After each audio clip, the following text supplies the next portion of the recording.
ও মা কি সুন্দর, কি করবে বলো? টিপতে ধান দুবো দিবে না? হ্যাঁ দিবে, তারপরে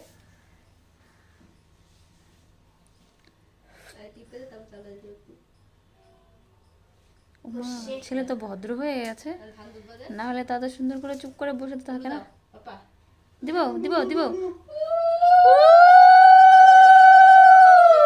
থাক থাক থাক ওই যে যেমন এসে দে। ওর জোগাড়ে অনেক সমস্যা। না না থাক থাক থাক থাক থাক থাক থাক। মিষ্টি খাও। বকা দেয় বেশি, মিষ্টি খাও। মিষ্টি খাও, মিষ্টি হ্যাঁ মিষ্টি অল্প খাও, অল্প বাবা, অল্প খাও, অল্প খাও, না হলে রাখি দিদি নিয়ে চলে যাবে, কিন্তু রাখি নিয়ে চলে যাবে। এই যে লাইলা কিনছে আবার যে রোজ দুটা কি আনবো, ঠিক আছে? হ্যাঁ দে, অল্প খাও, অল্প খাও। তো তুমি নিজে খাও, নিজে খাও। হ্যাঁ তুমি খাও, তুমি খাও, নাও।